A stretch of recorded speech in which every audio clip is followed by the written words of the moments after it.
आज ड्रिफ्ट्स के बारे में और ड्रिफ्ट्स क्या कन्वे करते हैं। इसमें ज़ुनोगा में जो सबसे ज़्यादा स्ट्राइकिंग चीज़ थी जिसकी वजह से मुझे लगी थी, बहुत अच्छी लगी थी, as compared to other books, मैंने जो फिलॉसफी की बुक्स पढ़ी हैं जहां पर भी आज तक पढ़ा है, उन सभी ने थॉट्स को एक तरह से क्रिटिसाइज किया है कि दिमाग दौड़ता रहता है, बंदर की तरह है, यहां से वहां दौड़ता है, उसको कंट्रोल करो और तभी तुम आगे बढ़ पाते हो। नहीं, वो लोग बोलते हैं पढ़ाई में ध्यान दो, या एक काम कर रहे हो उस पर ध्यान दो, कंसंट्रेट करो। कंसंट्रेशन की खूब बड़ाई होती है और डिस्ट्रैक्शन की खूब लोग खिंचाई करते हैं। लेकिन ये पहला बंदा है जिसने कि डिस्ट्रैक्शंस के गहराई पर गया हो। एक पूरा चैप्टर डेडिकेटेड है एक आदमी की ड्रिफ्ट्स पर। मैं उसके 2-3 ड्रिफ्ट्स आपको पढ़ के सुनाता हूं। ये पहले बताते हैं कि जब भी हम सोचते हैं तो दो तरीके से हमारा माइंड ड्रिफ्ट करता है, और वो या तो कंट्रोलेबल ड्रिफ्ट होता है या तो अनकंट्रोलेबल ड्रिफ्ट होता है। कंट्रोलेबल कब होता है? This occurs when we drift from main subject and in the midst of the main subject we remember and we come back. कि हम बात कर रहे हैं, जिनोवा के बारे में बात कर रहे हैं, अचानक से हम लोग बात करते करते पहुंच गए किसी फिल्म के ऊपर, फिल्म से किसी हीरोइन के ऊपर, हीरोइन से किसी अपने कजन के ऊपर, ध्यान आ गया, अरे रुको रुको रुको, फिर वापस आ गए।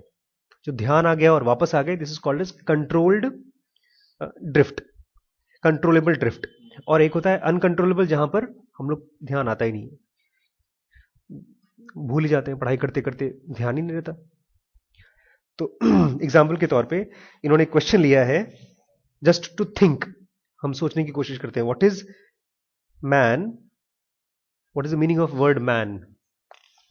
शुरू किया पहला ड्रिफ्ट। मैं डिक्शनरी देखता हूं, I refer to dictionary to find the meaning of word man. Dictionary is so essential for spelling and meanings. Dictionary कितनी जरूरी है ना स्पेलिंग्स के लिए और मीनिंग्स के लिए। I think of my spellings and this in turn makes me think of my office stenographer. मैं अपनी स्पेलिंग के बारे में सोचता हूं, तब तक से मुझे याद आता है मेरी जो स्टेनोग्राफर है उसकी स्पेलिंग कितनी माशाअल्लाह है। Who spellings makes me doubt my own. उसकी स्पेलिंग देखकर मुझे अपनी स्पेलिंग्स पर डाउट हो जाता है। But how neat she is in her dress. लेकिन उसके ड्रेस कितने साफ सुथरे और नीट होते हैं। स्पेलिंग भले खराब हो, ड्रेस तो अच्छे होते ही हैं। And her makeup and her fine clear nose, her cheeks, और तब उसका चेहरा मुझे दिखाई देना शुरू किया। Her glances they are full of meanings. उसके चेहरे में जो मीनिंग है, वर्ड्स में मीनिंग कहां है? वो तो डिक्शनरी भले वर्ड्स लाए लेकिन उसकी चेहरे में मीनिंग है। But I have drifted. मेरा मेन टॉपिक क्या था डिस्कस करने का? What is man. और मैन से हम पहुंच गए उस लड़की के चीक्स पर और नोज पर। ऐसे फिर वापस आता है, बोलता है, फिर से मैंने डिक्शनरी खोली, उसमें बगल में लिखा था what is half a man. Man के बगल में लिखा हाफ अ मैन। तो मैंने कहा, I looked up, turned around and asked my friend who was near me, say what is half a man. My friend says one who is unmarried. गुस्से में बोला, शादी नहीं हुई ना। For some unexplainable reason left the room very annoyed. गुस्से में। It was clear that he was angry. ऐसे करते करते करते 8-10 ड्रिफ्ट दिए हैं। फिर नेक्स्ट चैप्टर में जो मैं पढ़ने वाला हूं आपके साथ, drifts of the mind and what they convey, बहुत इंटरेस्टिंग है। ड्रिफ्ट के बारे में बात करने से पहले 3 चीजों के बारे में एक्सप्लेन करते हैं। ये सबसे पहली है सिंपल कॉन्शियसनेस, सेकंड है सेल्फ कॉन्शियसनेस, थर्ड है कॉस्मिक कॉन्शियसनेस। कौन कौन सी? Simple, cosmic and self consciousness. इसके पहले उन्होंने छोटा सा एक कोटेशन दिया है, the technology which built a human brain was obviously of superior order to that developed by the brain. हमने जो टेक्नोलॉजी डेवलप की है वो कंप्यूटर हैं, मोबाइल फोन्स हैं, लैपटॉप्स हैं, कारें हैं, लेकिन जिस टेक्नोलॉजी ने हमारे ब्रेन को डेवलप किया वो ज्यादा सुपीरियर टेक्नोलॉजी होगी कि हमारी टेक्नोलॉजी? क्यों? क्योंकि ये उससे ज्यादा अच्छी है। बिल्कुल दिखती है साफ साफ यार। हम लोग वायरिंग टूट जाती है, इसकी वायरिंग अपने आप बनती है, ऑटोमेटिक रीमॉडलिंग होती है। हम लोग यहाँ इसमें खाली वीडियो रिकॉर्ड करता है, यहाँ वीडियो, टेक्टाइल, ऑल्फैक्टरी, ऑडियो सब एक साथ रिकॉर्ड करता है वो और रिप्ले करता है ड्रीम वर्ल्ड में. Far more subtle and much more. ये बायो मटेरियल है. ये सोचिए अगर कंप्यूटर का ऐसा बनाना हो तो हर 3 महीने में इस कंप्यूटर की स्किन निकलनी चाहिए और नई स्किन आनी चाहिए, तभी खराब नहीं होगा. ये वियर एंड टियर हो जाता है, 2 साल बाद ये पुराना हो जाता है, लेकिन हमारी स्किन 80 साल तक स्किन फ्रेश रहती है. सिंपल कॉन्शियसनेस क्या है? Simple consciousness is something that is possessed bye animal kingdom. Bye means of this faculty a dog or a horse is as conscious as man of the things around him. Even an animal is conscious of his limbs, body and elementary sense of perception. उस कुत्ते को एहसास है कि मैं कहां हूं, उसका हाथ, उसका पैर, उसको पता है. इसको बोलते हैं सिंपल कॉन्शियसनेस, बॉडी की consciousness. Man does possess simple consciousness as that of the animal kingdom. आदमी के पास सिंपल कॉन्शियसनेस है जैसे जानवर की तरह है. In addition to this he has what is called as self consciousness. इसके साथ साथ उसके पास क्या है? Self consciousness. By virtue of this faculty, इस फैकल्टी के फायदे से ही is not only conscious of the things around him. खाली आसपास की चीजों के लिए कॉन्शियस नहीं होता, इसके अलावा he is conscious of his own, he is also conscious of himself as a separate entity. उसको यह भी एहसास है कि मैं सामने वाले से अलग एंटिटी हूं. Man, due to this faculty, is able to feel his own mental states as object of consciousness. इसी की वजह से जब मैं आंख बंद करता हूं और ऐसा सोचता हूं तो मेरे मन में शाहरुख खान आ रहा है, आपके मन में अमिताभ बच्चन आ रहा है, और इस चीज को मैं सेपरेटली समझ सकता हूं. एनिमल्स के लिए ऐसा नहीं होता. एनिमल्स आंख बंद करते हैं तो थॉट्स नहीं आते उनके दिमाग में. शायद फीलिंग्स आते हो कहते हैं लोग, लेकिन थॉट्स का स्ट्रक्चर नहीं बन पाता. This was precisely what we engaged in the previous chapter. जब हम पिछले में गए, डिक्शनरी, फिर मैन, फिर स्टेनोग्राफर, ये जो ऐसा घूम रहे थे दिमाग में, ये किस लिए था? Because we have self consciousness. Unfortunately man does not in general engage in this practice and in a form of training, but lives solely in the realms of simple consciousness. हम जो आदमी लोग हैं, हम थॉट प्रोसेस में या drifting में सोच समझ के नहीं जाते. जैसे मुझे एक दिन एक बच्चे के पापा ने फोन किया, सर आप मेरे बच्चे को बताइएगा मत, पढ़ता वढ़ता नहीं बिल्कुल घर पे, उसको आप समझाइएगा. तो क्यों नहीं बताना? बाप बच्चे से डरता है. क्यों? क्योंकि बच्चा गुस्सा करेगा, लड़ाई करेगा, झगड़ा करेगा घर पे, फिर मारपीट हो जाएगी, उसको तब पीट दे पिताजी उसको. बट बच्चा ड्रिफ्ट कर जाएगा. जैसे उसकी शिकायत के बारे में मालूम पड़ेगा उसको ये चिंता नहीं होगी कि मेरे पिताजी मेरे बारे में चिंतित हैं और उनको दिख रहा है कि मेरा प्रोग्रेस ठीक नहीं है. जैसे गाड़ी अगर जा रही है, हम लोग गाड़ी चला रहे हैं और भाई साहब सो गए, कोई ड्राइवर है सो गए हो, तो मैं उनको उठाऊंगा तो ड्राइवर खुश होगा, थैंक गॉड आपने मुझे उठा दिया, नींद आ गई थी. उसको हम रोकेंगे, बोलेंगे भाई चाय नाश्ता कर ले, चाय पी ले, कॉफी पी ले, गाड़ी चला. लेकिन जब एक बच्चा पढ़ते पढ़ते ड्रिफ्ट कर जाता है और जब उसको याद दिलाया जाता है तो उस बच्चे को थैंक यू की फीलिंग नहीं आती. क्या आता है? गुस्से की फीलिंग आती है. ये क्यों? क्योंकि he is drifted from the topic of his thing, उसकी लाइफ. अगर हम इसको प्रैक्टिस की तरह देखें, हम बैठे हैं, एक थॉट लेते हैं, देखते हैं हम कितना देर तक ड्रिफ्ट हो रहे हैं. ड्रिफ्ट हुए, फिर पकड़ के ले आए, चलो आज किताब पढ़ रहे हैं. ड्रिफ्ट ऑफ मैन करते करते अचानक से मुझे ध्यान आया, मैंने फेसबुक खोल लिया. फेसबुक 10 मिनट करते करते मुझे ध्यान आया, अरे मैं तो ड्रिफ्ट हो गया, लेट मी कम बैक. अगर इसको हम कॉन्शियसली एक्सरसाइज की तरह करें, it is as good as doing exercise for your muscles. जैसे हाथ के लिए एक्सरसाइज मसल्स करते हैं ना, ऐसे ही अगर ये करते हैं, बार बार अपने को ड्रिफ्ट करते हैं, फिर खींच के लाते हैं, ड्रिफ्ट करते हैं तो खींच के लाते हैं, तो हमारा कंट्रोल हमारे थॉट्स पर, इमोशंस पर बढ़ता जाएगा, जो हम नॉर्मली करते नहीं. क्यों? Because we normally live in the simple consciousness. जैसे जानवर होते हैं, उनको जो अच्छा लगता है वही करते हैं. खाना मिल गया तो खाना खा लेते हैं. सेक्स करने के लिए कोई ऑपोजिट सेक्स का मिल गया तो सेक्स कर लेते हैं, फिर सो जाते हैं. यही सिंपल कॉन्शियसनेस है, और यही हमारी भी सिंपल कॉन्शियसनेस हो गई है. बच्चे यहाँ आते हैं, खाली बैठे तो सीधे फिल्म चालू करते हैं. फिल्म क्यों चालू करते हैं? Because somewhere that is related to your S centre और ई सेंटर. यही दो सेंटर जानवरों के भी होते हैं. आई सेंटर होता ही नहीं है. There is another still higher type of consciousness. एक और इन दोनों से हायर टाइप ऑफ कॉन्शियसनेस है.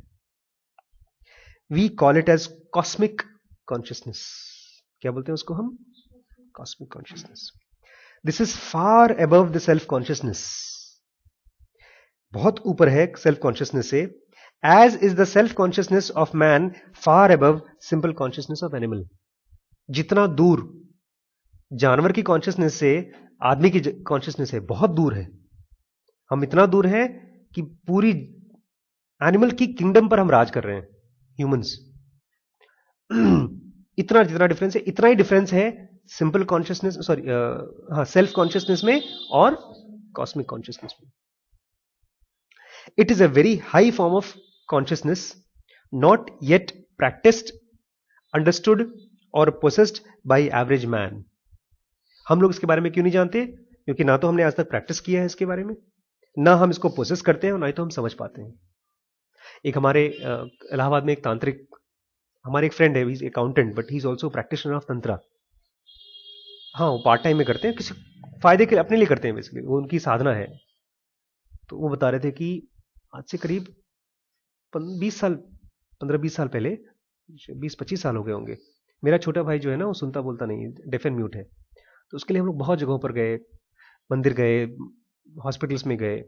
तो एक आप नेट पर खोजेंगे ना तो उनका नाम फेमस है. उनका नाम था देवरहवा बाबा. देवरहवा. वो कपड़े उपड़े नहीं पहनते थे, और एक पेड़ के, बरगद के पेड़ के ऊपर सालों से रहते थे.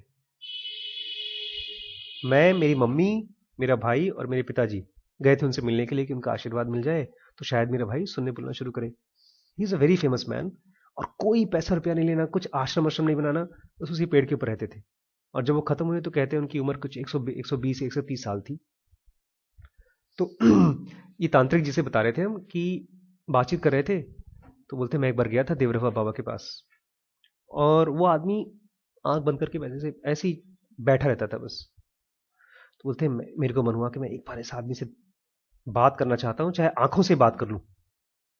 तो बोलते मैंने प्रैक्टिसेस किए थे तंत्रा के, तो मैंने प्रैक्टिस करके उसको ऐसा फोकस किया कि मेरी तरफ देखें देखें देखें देखें. तो इट सीम्स कि वो खोल करके देखा उनको, और देख करके फिर स्माइल किया, फिर आंख बंद कर लिया. तो इसका क्या मतलब है? He was very happy, but he said बाद में मुझे बड़ा खराब लगा यार. क्यों? The chief characteristic of this type of consciousness of participating in life and the order of universe.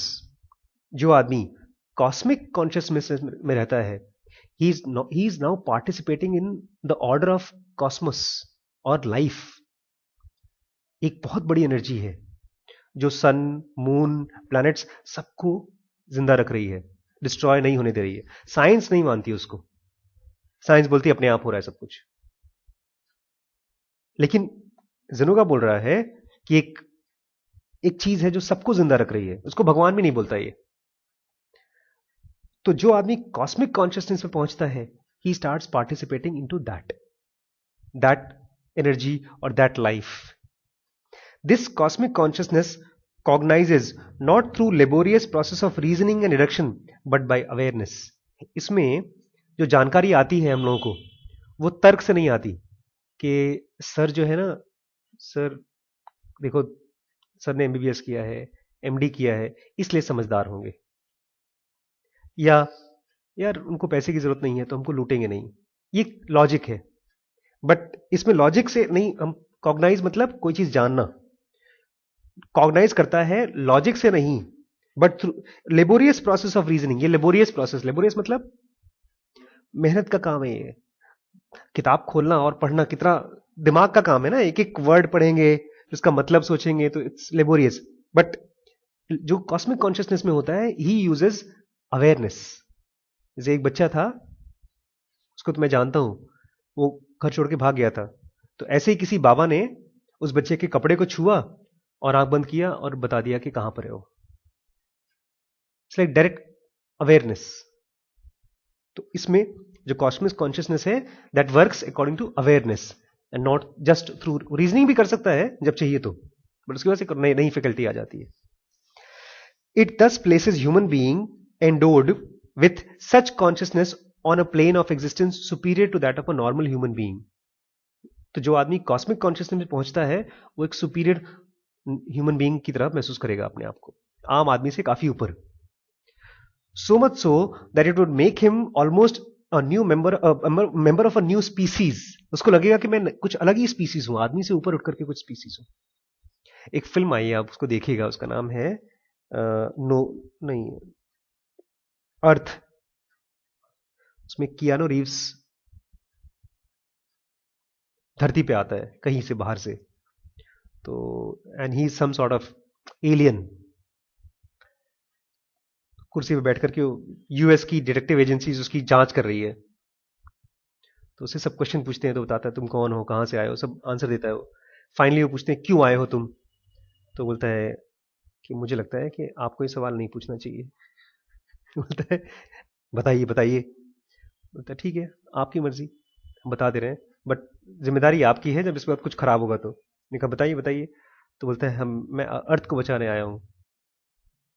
बस अर्थ को बचाने के लिए? अर्थ को किससे खतरा है? बोलता है आप लोगों से। और उसके बाद खूब एलियंस आते हैं, लड़ाई लड़ाई होती है, अच्छी पिक्चर है, देखिएगा आप। तो he is a higher species. बोलता है आपको भी ऐसे महसूस होगा कि आप कोई हायर स्पीसीज हैं। What are the richer qualities and greater dimensions of such cosmic consciousness in an individual? जिस आदमी के अंदर में कॉस्मिक कॉन्शियसनेस आ जाती है, उसके अंदर में कौन कौन सी रिचर क्वालिटीज हैं, क्या होता है उसके अंदर में नया? Does he belong to a human race of the future? क्या वो फ्यूचर का रेस है? क्या हो सकता है? इस किताब की शुरुआत में बताया क्या लिखा है? This book has been author has been helped by future avatar. It is humbly dedicated to all those holy masters and also the future avatar who helped the author to compile this book for the benefit of mankind. Future का बंदा past में आकर के कैसे किसी को help कर रहा है? मुझे बड़ा अजीब सा लगा ये चीज। तो कह रहा है क्या ऐसा पॉसिबल है कि ये जो ह्यूमन रेस है फ्यूचर की है?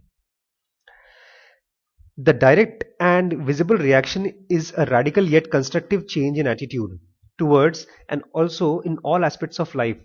जो बंदा कॉस्मिक कॉन्शियसनेस में पहुंच जाएगा, उसको तुरंत आपको दिखाई देगा उसका एटीट्यूड बदल गया है towards and also in all सारे एस्पेक्ट्स ऑफ लाइफ में, लाइफ के सारे सब चीजों में, शादी ब्याह, कमाई धमाई, रिलेशनशिप, हर चीज में उसका एटीट्यूड बदल जाता है। द सोल एस्पेक्ट, सोल मतलब आत्मा, soul aspect which today is the object of idle gossip और complete disbelief will become as much a reality in the future as physical existence is today. उसके लिए जो soul और आत्मा ये सब जो है खाली गप्पे मारने के लिए चीजें नहीं होंगी, वो उसके लिए उतनी ही रियल होंगी जितनी हमारे लिए आज बॉडी है। बिल्कुल बिल्कुल। बुद्धा है, नानक है। नानक के लिए कहा जाता है कि 3 दिन के लिए गायब हो गए थे, नदी में गायब हो गए थे। गुरु गोविंद सिंह जिसकी आज जन्म आज पुण्यतिथि है, वहां केदारनाथ के पास हेमकुंड है, उतनी बर्फ में 2-3 साल तक रहे थे वो। तो कैसे रहे यार? आदमी मर जाएगा उतने में बिना खाए पिए। इसका मतलब यह है कि कॉस्मिक कॉन्शियसनेस में घुस गए वो। आज भी जाते हैं लोग, हेमकुंड जाते हैं, दर्शन करने के लिए जाते हैं सरदार लोग, सिख लोग। A sort of spiritual and not merely religious attitude will dominate such individual. उसके लिए जो लाइफ है ना, वो खाली रिलीजियस नहीं होगी। रिलीजियस मतलब मंदिर गए, घंटा बजा के आ गए, प्रसाद चढ़ा के आ गए कि भैया रिस्क नहीं लेना है भगवान से, हनुमान जी को प्रसाद चढ़ा दो, मंगलवार है, शनि के दिन तेल चढ़ा दो, ये रिलीजियस है।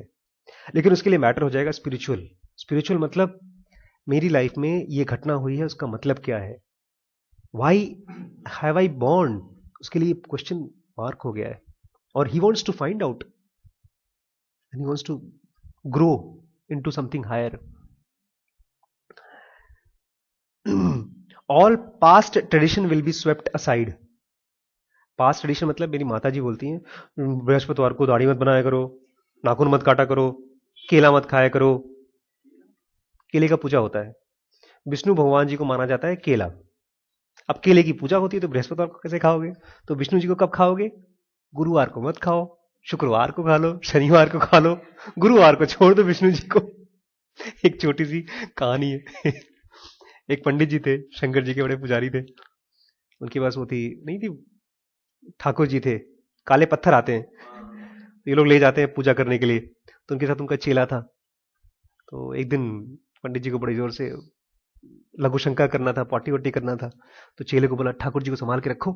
थैले में थे ठाकुर जी, कहीं जा रहे थे लोग कथा वथा करने के लिए।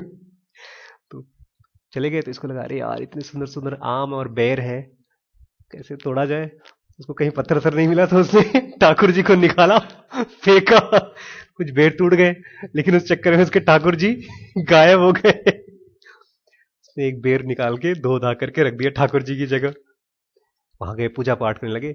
ठाकुर जी को जब साफ करना शुरू कर दिया उसने, पिचक गए। बेर था वो पिचक गया, छिलका निकल गया। तो ये क्या है? तो अरे बार बार पानी डालोगे तो सड़ तो जाएगा ही। ठाकुर जी सड़ गए। कहावत है हिंदी में, पुन पुन चंदन पुन पुन पानी, ठाकुर जी सड़ गए हम क्या जानी। ऐसी कहावत है। This is religious.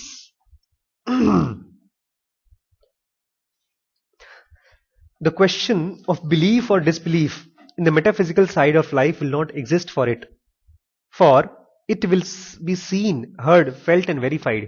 उसके लिए जो मेटाफिजियोलॉजी है, मेटाफिजियोलॉजी मतलब भगवान, ईश्वर, शक्तियां, ये सब चीजें बिलीफ या डिसबिलीफ की चीज नहीं। विश्वास करते हो तुम? भूत के ऊपर विश्वास करते हो? लेकिन भूत तो होता ही नहीं है। नहीं, पापा बोलते नहीं होता है, गीता में भी ये लिखा है। बिलीफ या डिसबिलीफ नहीं रहेगा उसके लिए, अब एक्सपीरियंस रहेगा, क्योंकि उसने सीन, हर्ड, फेल्ट और वेरीफाई कर चुका रहेगा। जो आदमी ने एक्सपीरियंस कर लिया है सेल्फ को, सोल को, वो बिलीफ या डिसबिलीफ क्यों करेगा? कॉस्मिक कॉन्शियसनेस वाला उसको एक्सपीरियंस कर चुका रहेगा। No more will a few privileged to know and to lead, for each will be a teacher to himself. अब कोई ऐसा गुरु नहीं आएगा हम सबको सिखा देंगे। हर बंदा, वो बंदा खुद का टीचर होगा जो कॉस्मिक कॉन्शियसनेस में पहुंच जाएगा। No particular book of religion will lead.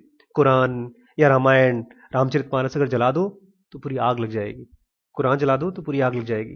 लेकिन एक कहानी है, बड़ी सुंदर सी कहानी है जेन मोनेस्ट्री की, बुद्धा की, कि उसमें एक जेन मॉन्क था, साधु था। तो पहाड़ों में गया, ठंडी बहुत ज्यादा थी, तो एक किसी मोनेस्ट्री में, मंदिर में घुसा, तो उन्होंने अंदर रहने के लिए जगह दे दी उसको।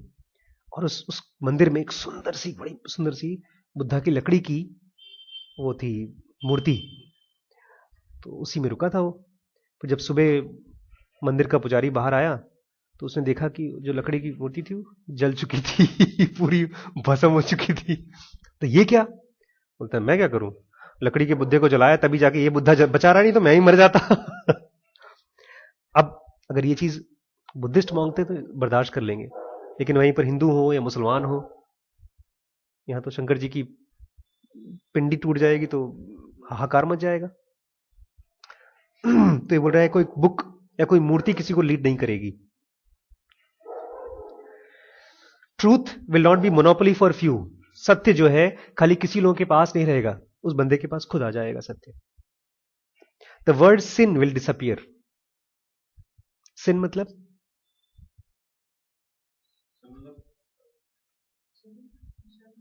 पाप। सिन मतलब पाप। शिव शिव शिव शिव, पाप किया तुमने, जाओ चर्च में, फादर तुम्हारे पर पानी फेंकेंगे, फिर तुम्हारे सिन धोएंगे। ऐसा होता है ना, कन्फेशन बॉक्स होते हैं। वो गायब हो जाएगा दुनिया से। कल मैं पूछ रहा था इससे, एक बच्चा था, उसके पापा आए थे, उनको पूछा कि अच्छा ये बच्चे ने क्या?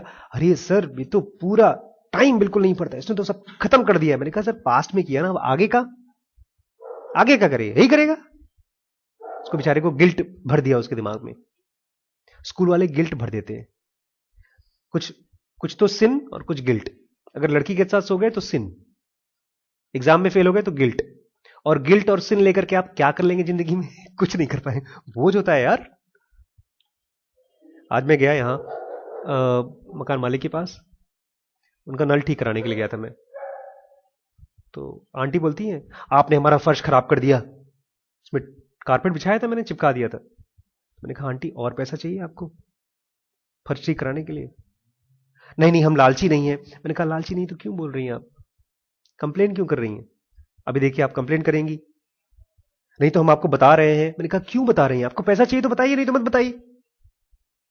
अगर आप बता देंगी वो चीज मेरे दिमाग में बैठी रहेगी कि मैंने आंटी का फर्श खराब कर दिया, मैंने आंटी का घर खराब कर दिया, मैं जाके अल्ट्रासाउंड करूंगा। उस बोझ को लेकर के मैं अल्ट्रासाउंड करूंगा तो मैं कर पाऊंगा अल्ट्रासाउंड? आप चुप हो गई हूं।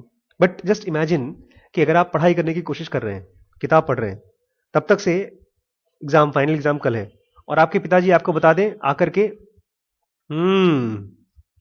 पिछले साल तुमने मेरा शर्ट जलाया था, मुझे मालूम पड़ गया, या तुमने मेरी जेब में से 500 रुपए चुराए थे, पिछले साल 500 रुपए चुराए थे। अब अगर बता दिया तो अचानक से आपके हार्ट बीट क्या होगी? बढ़ती जाएगी, मेमोरी गायब हो जाएगी। That is regret, that is sin. तो बोलता है सिन खत्म हो जाएगा, because everybody will be a soul himself. God, heaven, immortality will have different meaning. जो आज हमारे लिए भगवान की मीनिंग है सब बदल जाएगी। अमरता, आज हम लोग क्या करते हैं पता है? पैसा रुपए कमाते हैं, फिर अपनी मूर्ति बनवाते हैं, पार्क बनवाते हैं ताकि हम अमर हो जाएं, मायावती की तरह। लेकिन जब आप देख लेंगे कि मैं अमर हुई, सोल मरती ही नहीं है। गौतम बुद्ध ने अपनी मूर्ति नहीं बनवाई, उसके उनके बाद 100 200 500 सालों बाद उन साधु ने बनाई थी उनकी मूर्ति, जो उनको उनके ऊपर ध्यान करना चाहते थे। और ये मंदिर इसलिए बनाए गए थे ताकि जब आंख खोलें तो हमारे पास बुद्धा की मूर्तियां हो, फिर आंख बंद कर लें। तो हम लोग अमरता की आज डेफिनेशन क्या है? कुछ करके मरो, शहीद भगत सिंह बनो, तुम्हारे बाद तुम्हारा नाम बचा रह जाए। लेकिन ये डेफिनेशन खत्म हो जाएगा कॉस्मिक कॉन्शियसनेस वाले के लिए। It seems that such a day for mankind is far away, just as the present age was in comparison to our ice or stone age consciousness. आपको लगेगा कि इस तरह का दिन जब ये सब चीजें हो जाएंगी बहुत दूर है अभी आदमी के लिए। ये ऐसे ही है जैसे कि स्टोन एज में कोई कहे कि मॉडर्न एज आएगा। स्टोन एज आज से 1000 साल पहले था। That day seems far away for those for 2 reasons. वो दूर क्यों दिखता है? 2 रीजन की वजह से। पहला, no one has shown in a practical manner the mechanics of self-consciousness, or in simple language how one can by simple and gradual steps arrive at the first step of cosmic consciousness. किसी ने हमको step by step बताया नहीं है कि next level of consciousness कैसे आएगा। School में जाइए, फादर को बोलिए या पुजारी को बोलिए, बोलेंगे भक्ति करो। भक्ति कितने साल तक करो? करते रहो। मैं तो बुढ़ापे तक कर रहा हूं, मुझे अभी तक भगवान नहीं मिले। आप करते रहो। गौतम बुद्ध ने करीब 70-80 गुरु चेंज किए थे। जब वो गए, एक शामन ऋषि थे, उनके पास रहे। शामन ऋषि ने जो जो करते थे सब कुछ किया उन्होंने। उनको ध्यान मिला ही नहीं, उनको कंसंट्रेशन नहीं हुआ। तो उन्होंने बोला कि और क्या करूं और क्या करूं? तो उन्होंने कहा मैं तो यही कर रहा हूं 30 साल से। बोले 30 साल से आपने किया, आपको नहीं मिला तो मैं भी वही कर रहा हूं, मुझे भी नहीं मिलेगा। बोलते नहीं, करते रहो। तो ऐसे करते करते उन्होंने करीब 70-80 गुरु चेंज करके फिर बाद में खुद ही खोजा हो। तो अगर कोई प्रॉपर स्टेप बाय स्टेप बता दे कैसे पहुंचेंगे, एक तो हमको किसने बताया नहीं, इसलिए हमको लगता है दूर है। दूसरा, इवन आफ्टर दिस अगर बता भी देता है कोई, a man finds it difficult to break away from inertia long posed on him by predominant state of self consciousness. एक चीज होती है इनर्शिया। इनर्शिया मतलब कोई भी चीज, हाँ, जो चीज जैसी है वैसी रहना चाहती है। अब मेरे सामने खाना आ गया, मुझे भूख नहीं लगी है, फिर भी मुंह में पानी आ जाएगा अगर टेस्टी खाना है, स्वादिष्ट खाना है, खुशबू आ रही तो आधी रोटी खा लेंगे। ये इनर्शिया की वजह से, ये बॉडी की इनर्शिया है। ये मुंह में जो पानी आता है, it's automatic reflex of the self consciousness. चमड़ी का है बेसिकली।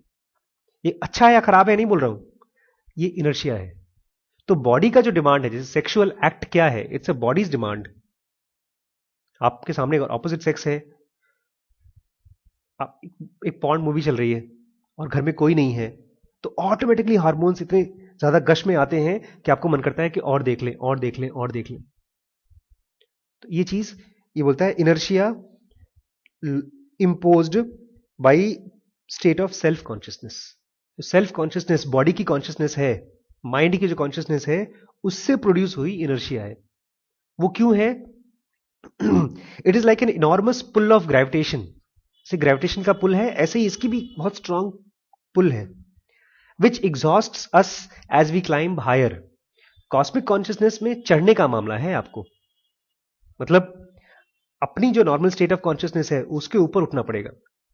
आपकी किसी से लड़ाई हो गई, बदला लेना एक नॉर्मल एटीट्यूड है, लेकिन माफ करना एक मेहनत का काम है। क्यों? क्योंकि माफ करना एक हायर कॉन्शियसनेस की लेवल की चीज है। मतलब जैसे एक बंदा जो एडवांस कैलकुलस कर सकता है, उसने पहले मल्टीप्लिकेशन, एडिशन, ये सब चीजें बहुत साल तक की हैं।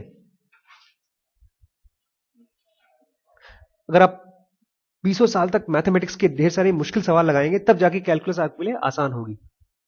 ऐसे ही कह रहे हैं, जब बहुत सालों तक आपने बॉडी की ग्रेविटेशनल पुल से लड़ाई की होगी तब आप कॉस्मिक कॉन्शियसनेस में पहुंच सकते हैं। क्यों देवराव बाबा पेड़ के ऊपर बैठे हुए हैं, जमीन के ऊपर क्यों नहीं बैठे हुए हैं? He wants to test against his physical consciousness. खाना कम खाते थे वो, महीने महीने में एक बार खाना खाते थे वो, चेक करने के लिए। ये नहीं कि दिखा शो ऑफ करने के लिए, वो चेक करने के लिए कि मैं देखूं बॉडी की भूख से मैं फाइट कर सकता हूं। एक थे महावीर, वो खाना तब खाते थे जब उनके माइंड का एक इमेजिनेशन पूरा हो जाएगा। इमेजिन करते थे कि आंख बंद किया, तुमको दिख रहा है एक गाय, गाय के सींग में गुड़ लगा हुआ है और वो गाय काले रंग की है, तो जब तक ये दिखेगी नहीं तब तक वो खाना नहीं खाते थे। हाँ, वो जाते थे भिक्षा मांगने और भिक्षा मिल रही है फिर भी नहीं लेते थे। बोलते तो मैं अभी इंतजार कर रहा हूं साइन, जब भगवान से साइन मिलेगा, ऊपर से साइन मिलेगा, भगवान की यहाँ कोई लाइफ है, वो चाहती है मैं जिंदा रहूं तो मुझे खिलाएगी। तो खाते नहीं थे, 15-15 दिन नहीं खाते थे, 20-20 दिन नहीं खाते थे। वो कहते हैं 12 साल में 300 बार खाना खाया उन्होंने, भगवान महावीर। हाँ हाँ, बहुत बार मिलता था।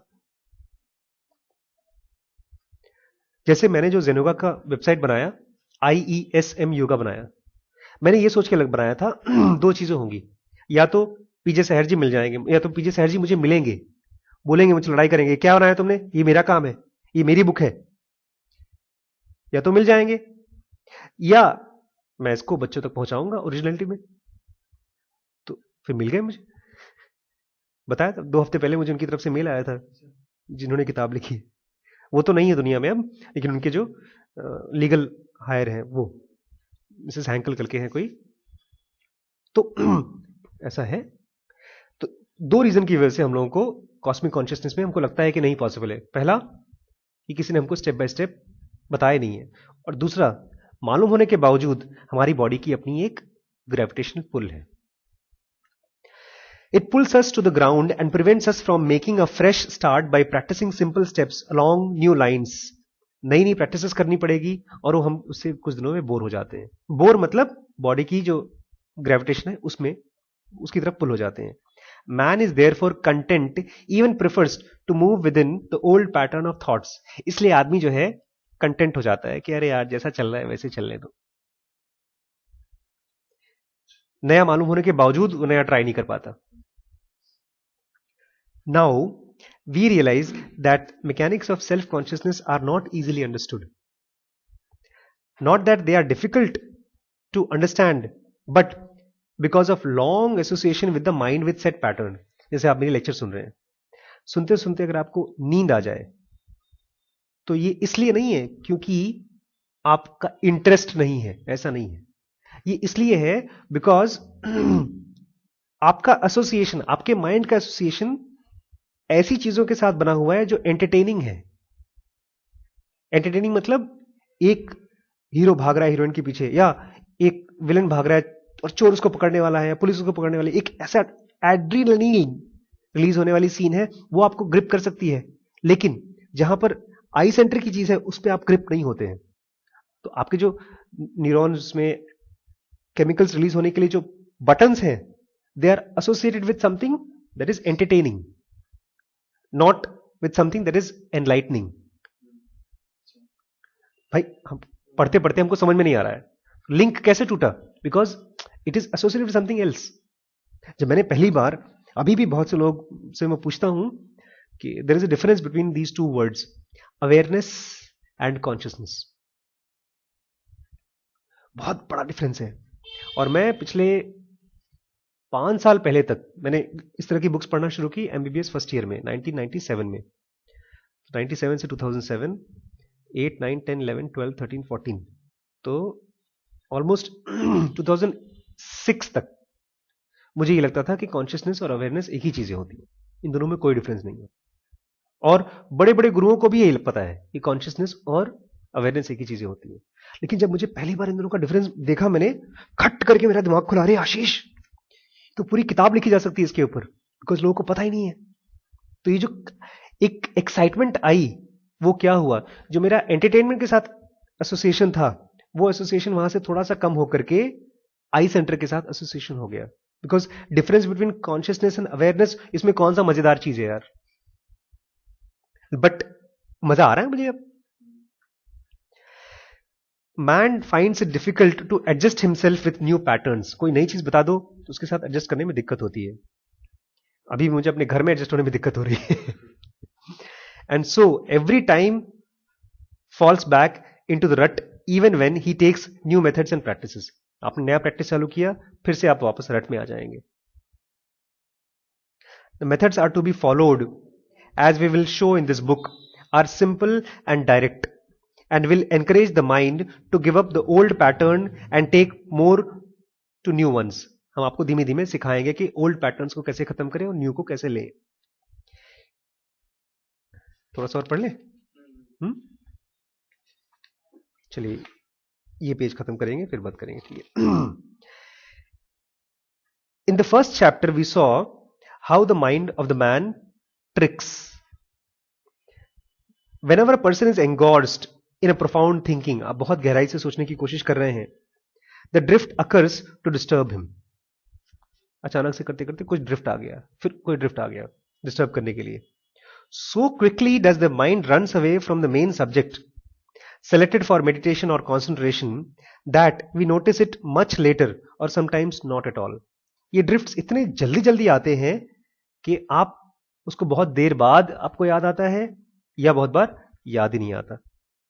The mind flies away and comes back a number of times. बहुत बार उड़ जाता है, फिर वापस आता है। In most cases the mind never returns to the main subject if left to itself. एक बच्चे को यहां छोड़ दीजिए आप, बोले बेटा खान एकेडमी है, कोर्सेरा एक साइट है, आप उसमें यूनिवर्सिटी तक पढ़ाई कर सकते हैं, कोर्सेरा। लेकिन वो पढ़ नहीं पाएगा बेचारा। क्यों? क्योंकि उसके पास दिमाग में इतने ड्रिफ्ट्स हैं, वो उसको पढ़ने नहीं देंगे। वो फेसबुक पे बेचारा करने लगेगा, फिर यूट्यूब पे पॉर्न साइट्स खोलना शुरू कर देगा। ये जो साइट्स बने हैं, पता है किसने बनाए हैं? ये हम लोगों ने बनाए हैं। जो चीजें हम लोग को मजा आती है, यूट्यूब इतना भर क्यों गया है कि पब्लिक अपनी मर्जी की चीजें बना बना के डालती रहती है। हम भी डालते रहते हैं अपनी। इसमें छोटी सी कहानी आ गई। In Sanskrit there is an interesting too simple story illustrating this drift of the mind and great difficulty of preventing it, the main subject being quite forgotten or put aside. कि इसमें दिखाया है कि कैसे हम मेन सब्जेक्ट से भटक जाते हैं। One day the sage Narada and Krishna were passing by river Ganga and were discussing man's place on earth. Narad और कृष्ण दोनों गंगा जी के बगल में जा रहे थे और आदमी का धरती पर जो स्थान है उसको डिस्कस कर रहे थे। The sage said, Lord, the only thing that I cannot understand is how and why so easily does this poor creature man falls into the snares of illusion. कि ये आदमी बेचारा कैसे भटक जाता है। Illusions मतलब माया। माया उसको क्यों भटका ले जाती है? If he could only keep his mind on one subject and not let it drift. अगर वो खाली एक सब्जेक्ट ले ले, that is, have one subject only in mind, there is no chance for him to go astray and take such ages to enlightened. बोलता है अगर आदमी खाली एक चीज ले ले दिमाग में और उसी के ऊपर फोकस करता रहे तो एनलाइटेंड हो जाएगा वो। Krishna said, yes Narada, if their minds were as steady as yours, then perhaps they would be able to avoid the snares of illusion. अगर उनका माइंड भी आप ही की तरफ फोकस्ड हो तो वो भी माया के चक्कर में फंसेंगे नहीं। But let the poor man go his way, for as I see the Ganges below, I would like to have a cup of water from this cool and refreshing river. Can you oblige me? मेरे लिए पानी पिलाओ यार, आदमी को छोड़ो. The story goes on to say that Narada came down to the bank of river. कहानी ये है कि वो नारद रिवर के पास आए with the purpose of fetching some water when he saw a young girl. वो पानी लेने आए थे, तब तक वहां कौन दिख गई? छोटी सी लड़की. She started discussion on subject of life, death, immortality and divine being. उसने अध्यात्म के बारे में पूछना शुरू कर दिया. मौत क्या है, लाइफ क्या है, डेथ क्या है, अध्यात्म की चीजें. The sage was anxious to know who this young girl was. उनको लगा रही इतनी ज्ञान की बातें कर रही है,